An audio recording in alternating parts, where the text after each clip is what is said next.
முதலமைச்சராக விஜய் அவர்கள் பொறுப்பேற்ற பிறகாக அமையப்பட்டிருக்கக்கூடிய இந்த புதிய அரசு பல்வேறு துறைகளில் கடந்த காலங்களில் நடைபெற்ற அந்த டெண்டர் முறைகேடு தொடர்பாக பல்வேறு விசாரணைகளை துறை சார்ந்த ஆய்வுக் கூட்டங்கள் மூலமாக விசாரணையை மேற்கொண்டு வராங்க.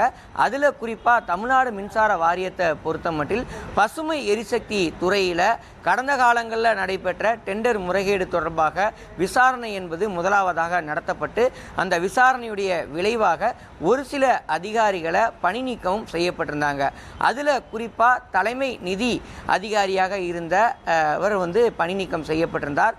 இப்படிப்பட்ட நிலையில தான் மின்சார வாரியத்தில் அடுத்த கட்டமாக பல்வேறு விசாரணைகள் மேற்கொள்ளப்பட்ட வண்ணம் இருந்து வந்தது.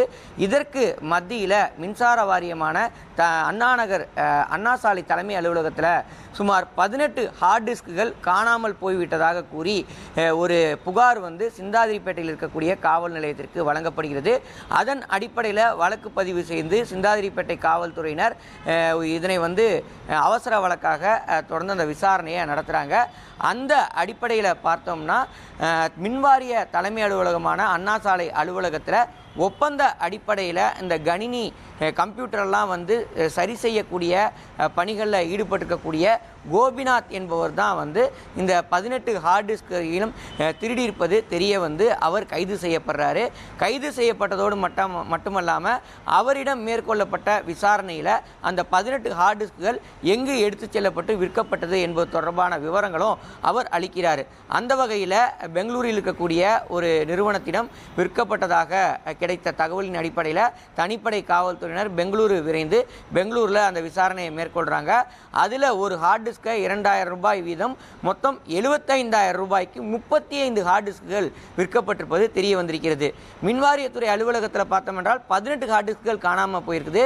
அப்போ மீதம் இருக்கக்கூடிய 17 ஹார்ட் டிஸ்க்குகள் எந்த துறையிலிருந்து கோபிநாத் எடுத்து சென்றார்? குறிப்பாக கோபிநாத்தை பொறுத்த மட்டில் மின்வாரியத்துறை மட்டுமல்லாமல் பல துறைகளுக்கும் இந்த கணினி சரி செய்யக்கூடிய பணிகளில் ஈடுபட்டிருந்தது தெரிய வந்திருக்கிறது. அப்படி இருக்கக்கூடிய பட்சத்தில் வேறு எந்தெந்த துறைகளிடமிருந்து இந்த ஹார்ட் டிஸ்கில் திருடி சென்று விற்பனை செய்தார் என்ற ஒரு கேள்வி எழுந்திருந்தது.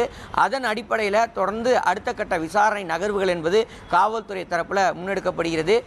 இந்த ஹார்ட் டிஸ்குகளை கோபிநாத் அவர்கள் திருடுவதற்கான காரணம் என்ன என்பது தொடர்பாக விசாரணையும் தீவிரப்படுத்தப்பட்டிருக்கிறது. கோபிநாத்திடம் மேற்கொள்ளப்பட்ட விசாரணையில் மேலும் 2 நபர்களுடைய பெயரை அவர் சொல்கிறார். எனவே அந்த 2 நபர்களையுமே அழைத்து தொடர்ந்து விசாரணை மேற்கொள்ளப்பட்டதில் அந்த 2 நபர்கள் மீது எந்த தவறும் இல்லை என்பதும் காவல்துறைக்கு தெரிய வந்திருக்கிறது.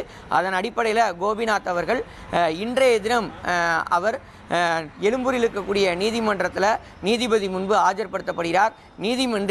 நீதிமன்றத்துடைய நீதிபதி பார்த்தோம்னா வருகின்ற 18ஆம் தேதி வரைக்கும் அவரை நீதிமன்ற காவலில் வைப்பதற்கு உத்தரவிட்டார். அதன் அடிப்படையில் கோபிநாத் தற்போது புழல் சிறையில் அடைக்கப்பட்டிருக்கிறார். குறிப்பாக இந்த விவகாரத்தை பொறுத்த மட்டில் மின்வாரியத்துறை அலுவலகத்தில் காணாமல் போன 18 ஹார்ட் டிஸ்க்குகளில் பல்வேறு முக்கிய ஆவணங்கள் இருப்பது தெரிய வந்திருக்கிறது.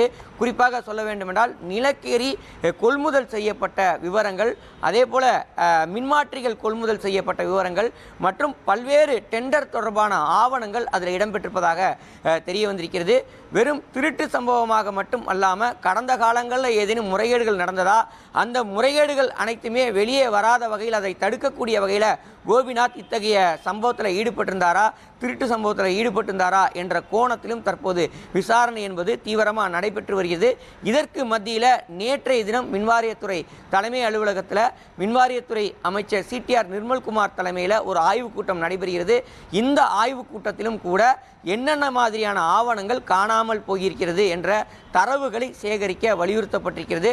அதன் அடிப்படையில் எந்தெந்த ஆவணங்கள் காணாமல் போயிருக்கிறது என்பது தொடர்பான தரவுகளும் சேகரிக்க தொடங்கப்பட்டிருக்கிறது.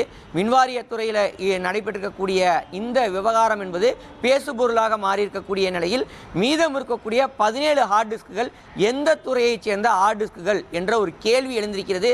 அந்த விவரமும் தெரிய வரக்கூடிய பட்சத்தில் மற்ற துறையில் வேறு ஏதேனும் முறைகேடுகள் நடந்திருக்கிறதா, அந்த துறை சார்ந்த ஆவணங்கள் காணாமல் போயிருக்கிறதா என்ற தகவலும் காவல்துறை விசாரணைக்கு பிறகே தெரிய வரும் எனவும் எதிர்பார்க்கப்படுகிறது.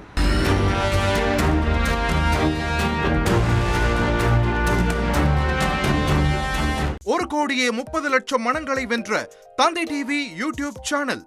தவிர்க்க முடியாத தம்ப்நெயில், கலக்கலான கான்டென்ட்ஸ். நீங்களும் இந்த குடும்பத்தில் இணைய இப்பவே சப்ஸ்கிரைப் பண்ணுங்க. அசுரபலம் கொண்ட எங்கள் டிஜிட்டல் கரங்களில் உங்கள் விளம்பரங்களை சேர்க்க வாட்ஸ்அப் பண்ணுங்க. 8939888838. Email advtv@dttv.in.